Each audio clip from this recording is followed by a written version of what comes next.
Hello guys, welcome back to study. This is Dheeraj Kumar. देखो, अभी मैं आपको बताऊंगा इंडियन नेवी की जो वैकेंसी आई है। मैंने सुबह में ही 5:30 बजे के आसपास ही मैंने नोटिफिकेशन आपको टेलीग्राम चैनल पे दे दिया था, बट वीडियो मैंने बनाया नहीं था। बच्चों को पता चल गया था कि वैकेंसी आ गई है, ठीक है।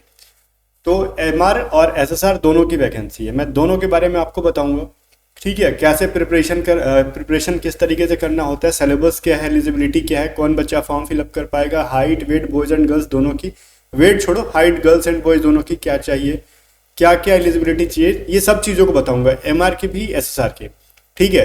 अब पेशेंस के साथ रहना, इसकी प्रिपरेशन मैं कराऊंगा अभी बहुत अच्छे से, बिकॉज हमारे बहुत बच्चे एसएसआर के अंदर भी हैं, एमआर के अंदर भी जॉब कर रहे हैं अभी, ठीक है। चलो मैं एक एक करके बताऊंगा।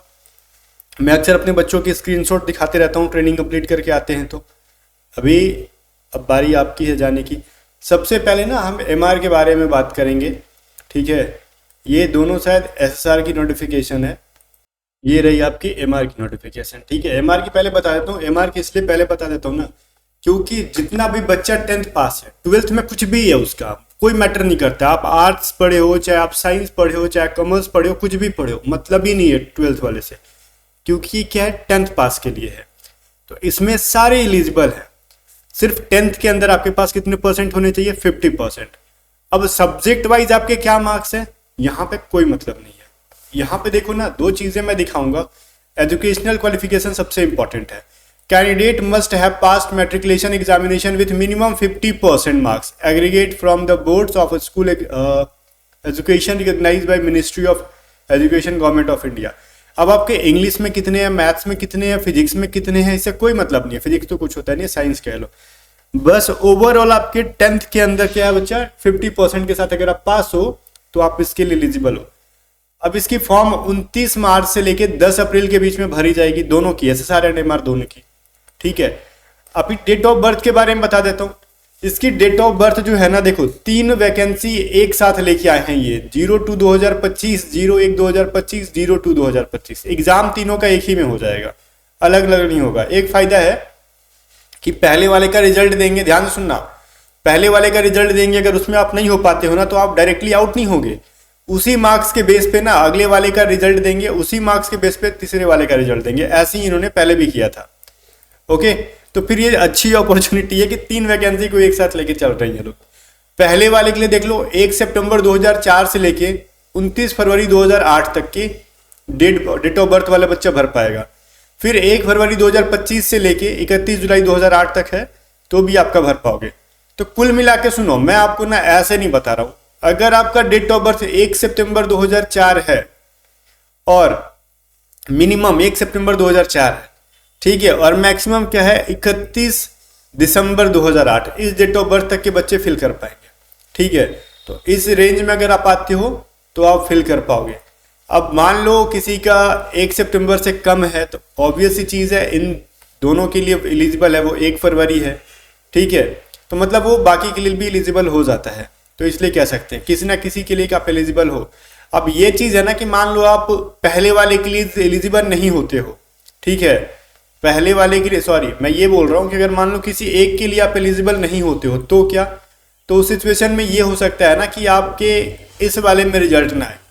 बट इतना टेंशन वाली कोई बात नहीं है, कैलकुलेशन इतना अच्छा से बैठाया जाता है कि आप तीनों के लिए एलिजिबल होते हो। आपके माइंड का जो डर था मैंने वो बोला। तो डेट ऑफ बर्थ पे ज्यादा फोकस ना करो, इस मिनिमम एज पे फोकस करो। अगर इतना है, फॉर्म फिलअप कर रहे हो तो सिलेक्शन के चांसेस है, ठीक है। अब देख लो बच्चा, यहाँ पे एमआर के बारे में मैंने बोला, एंड डेट ऑफ बर्थ जो है ये थी। एग्जाम आपका कब होगा, तो आपका एग्जाम होगा मई के अंदर, मई 2025 के अंदर। प्रिपरेशन कहाँ से करनी है आपको, तो आप हमारे बैच से कर सकते हो, navy MR Agniveer batch 01/2026 batch के नाम से हम लेके आए हैं। बट इसके अंदर क्या है, 3 बैच है, 01/2026, 02/2026, 02/2025, तीनों के लिए बैच, ठीक है। आपके अलग अलग थोड़ी पढ़ना है। इसके अंदर आपको नेवी एमआर की मॉक टेस्ट भी मिल जाएंगी, पेड पीडीएफ भी मिल जाएंगी, और क्लास रिकॉर्डेड क्लासेस भी मिल जाएंगी। और मैं इस चीज की गारंटी देता हूं, आप टेलीग्राम पे जाके देखो हमारे कितने बच्चे अभी ट्रेनिंग कंप्लीट करके आ रहे हैं, कुछ नेवी वाले, कुछ कोस्ट गार्ड वाले, कुछ एयरफोर्स वाले भी, मैं हमेशा डालते रहता हूँ। तो डिफेंस के लिए सबसे बेस्ट चैनल है A to Z स्टडी। आप यहाँ पे आओ, और मैं इस चीज की गारंटी देता हूँ, जो बैच में अंदर जो पढ़ा रहा हूँ नेवी एमआर की, उससे बाहर एक सिंगल कॉन्सेप्ट भी आपके एग्जाम में नहीं पूछेगा। एंड किसी बच्चे ने प्रिपरेशन कर रखा है, बस उसको जीके में प्रॉब्लम आ रही है, तो हमारी जीके की इस पीडीएफ को एमआर और एसएसआर दोनों एग्जाम के लिए बाय करके पढ़ सकते हो। व्हाट्सअप नंबर मैं आपको बता दूंगा यहाँ पे 7279047787। ठीक है, अब ये इस व्हाट्सअप नंबर पे आप बैच की इंक्वायरी के लिए भी कर सकते हो, ठीक है, कॉन्टेक्ट, एंड गाइज पीडीएफ्स के लिए भी कर सकते हो बाय करने के लिए। अब देखो मैं यहाँ पे हाइट वगैरह बताता हूँ। जो मैं हाइट बताने जा रहा हूँ, ध्यान से सुनना, एक चीज मैं आपको बताता हूँ। ये जो डेट ऑफ बर्थ मैंने बताया ना आपको, एसएसआर और एमआर दोनों के लिए सेम रहेगा, ठीक है। अब जो मैं आपको हाइट बताने जा रहा हूँ वो भी एसएसआर और एमआर दोनों के लिए सेम है, एंड जो आपको मैंने फॉर्म फिलअप का डेट बताया, एग्जाम का डेट बताया, वो सब एसएसआर और एमआर का सेम है, तो इसमें कुछ अलग नहीं है। अब मैं एसएसआर की एलिजिबिलिटी बता दूंगा, फिर मैं हाइट बताता हूँ। अगर कोई बच्चा एसएसआर के लिए फिल करना चाहता है, ठीक है, तो उसके पास 12th में फिजिक्स मैथ होने चाहिए। अब यहाँ पे क्राइटेरिया है फिजिक्स एंड मैथ होने चाहिए। अगर आपके पास बायोलॉजी एंड मैथ दोनों है तो भी आप एलिजिबल हो, अगर आपके पास बायो और मैथ दोनों है तो, लेकिन आपके पास 12th के अंदर मिनिमम 50% होने चाहिए। अब देखो यहाँ पे ना पहले लिखा रहता था कि इंग्लिश में भी ये होना चाहिए, वहां पे कुछ मैंडेटरी नहीं है, ठीक है। यहाँ पे एडमिट कार्ड सबका आएगा। क्या आएगा? एडमिट कार्ड सबका आएगा। जो भी 50% बच्चा फिल कर रहा है वो सबका एडमिट कार्ड आ जाएगा। 51, 52, 53 कुछ भी है, आ जाएगा एडमिट कार्ड। चाहे आप अगर मान लो 3 ईयर डिप्लोमा कर रहे हो तो सिचुएशन में भी आपके पास 50% होना चाहिए, ठीक है। तो ये जो सीन था मैंने बता दिया। अब मैं सिलेबस के ऊपर चलता हूँ एसएसआर और एमआर की। तो बच्चा देखो सिलेबस जो है ना आपका कुछ डिफिकल्ट नहीं है, ठीक है। इसका सिलेबस डिफिकल्ट नहीं है, इसमें लिखा होगा, अदरवाइज मैं मुंह जुबाने भी बता दूंगा, बट मैं स्क्रीन पे दिखा के बताऊं ज्यादा बेटर रहता है आपके लिए। देखो ये रहा, ठीक है, मैं इसको जूम कर देता हूं। यहां देखो stage 1 Indian navy entrance test के बारे में यहां पे दे रखा है। यहाँ पे जो पेपर होगा ना, पूरी 2 चीजें होंगी उसके अंदर। पहले तो हिंदी और इंग्लिश दोनों के अंदर होगा, और ऑनलाइन एग्जाम होगा, कंप्यूटर बेस्ड एग्जाम होगा। 50 क्वेश्चन पूछे जाते हैं, और नेवी एमआर का एग्जाम बहुत ज्यादा डिफिकल्ट नहीं है। पूछो क्यों? क्योंकि देखो 25-25 के 2 सेक्शन होते हैं। एक 25 के अंदर ना कंप्लीट जीके होंगे, और एक 25 के अंदर पता है साइंस एंड मैथ होगा। इस सिलेबस को कवर करने में कितना टाइम लगेगा? मेरा कोस्ट गार्ड का जितना बच्चा है ना, सबका सिलेक्शन हो जाएगा कोस्ट गार्ड वाले बैच के अंदर पढ़ के। देखना जितने उस बैच के अंदर है ना, सब एमआर के अंदर फोड़ के आएंगे, और एमआर के अंदर जो बैच बच्चे अभी ज्वाइन करेंगे उनका तो कहना नहीं है, वो भी फोड़ेंगे, ठीक है। और गाइज बस, और जो पेपर होता है वो 30 मिनट का, 50 क्वेश्चन 30 मिनट का। बोलोगे 50 क्वेश्चन है सर 30 ही मिनट? अरे बच्चा एक बात बताओ मेरे को, ये 25 जीके करने में आपको कितने मिनट लगेंगे? 7 से 8 मिनट लगेंगे बस। 7 से 8 मिनट के अंदर ये 25 जीके आप कर लोगे, ठीक है, अगर आपने पढ़ा है तो।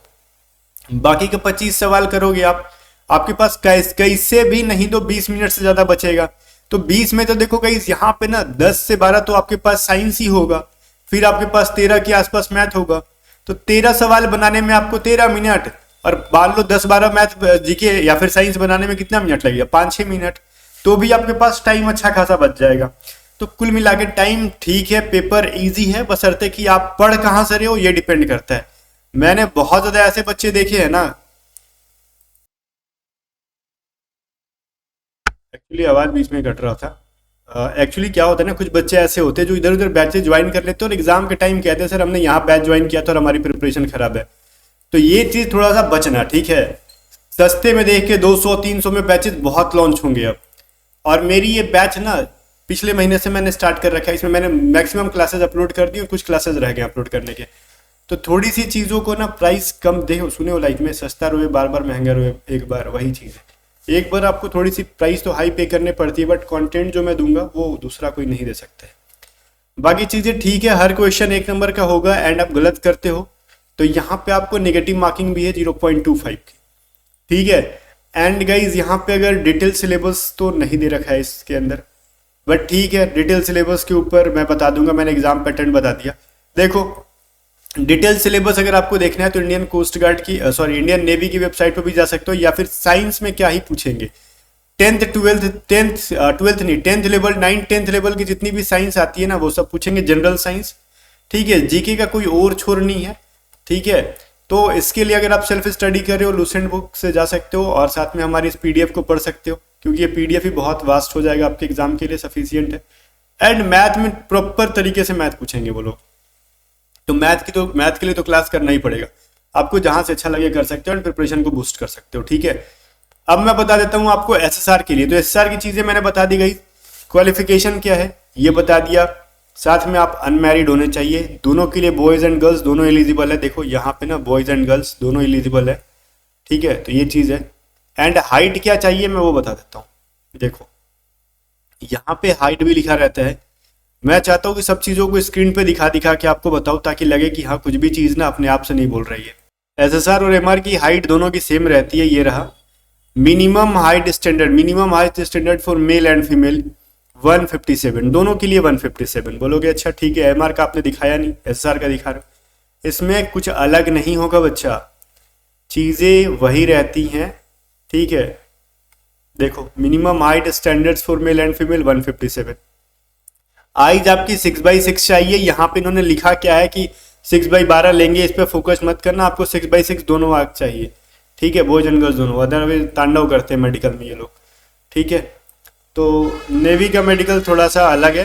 क्यों मैं अलग है बता रहा हूँ, क्योंकि आपको बुला लेते हैं, प्री मेडिकल लेते हैं, इनिशियल मेडिकल, फिर फाइनल मेडिकल, ये चीज चलता है। जब ज्वाइन करोगे उस समय भी स्ट्रिक्टली मेडिकल लेते हैं, तो आप ये मत सोचना कि हम कैसे भी करके पहला मेडिकल निकल लेंगे तो फिर हो गया। एयरफोर्स का अलग चीज है, नेवी कोस्ट गार्ड का अलग चीज है, वहाँ पे फाइनल मेडिकल चिल्का के अंदर भी होता है। चिल्का में जब जाओगे तो आप ज्वाइनिंग के टाइम भी एक मेडिकल होता है आपका, ठीक है। तो ये सभी चीजें रह गई। इनका सिलेबस के ऊपर हम बात कर लेते हैं।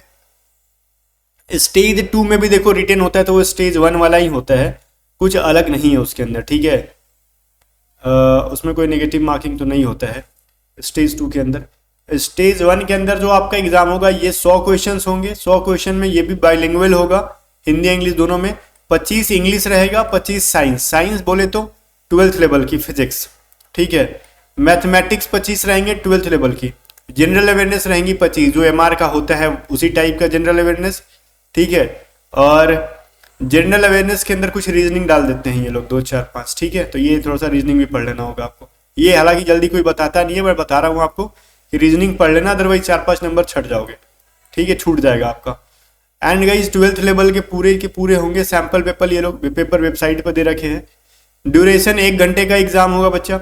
सेक्शनल कट ऑफ कुछ नहीं होती है, सेक्शन 1 में सेक्शन 2 में ऐसा कुछ नहीं हो। ओवरऑल एमआर एंड एसएसआर का कोई भी सेक्शनल कट ऑफ नहीं है, ठीक है। जैसे कि एयरफोर्स का होता है ना कि इंग्लिश का मिनिमम ये है वो है, इसमें कुछ नहीं है, ठीक है। पेनाल्टी आपसे लेंगे अगर गलत करते हो तो 0.25 काट लेंगे ये लोग, ठीक है। एग्जाम फी आपकी दोनों की 550 रुपीज प्लस 18 प्लस जीएसटी, तो 600 समथिंग, 650, मतलब ओवरऑल ना कैफे वाले को देके 700 रुपये लगे जाएंगे।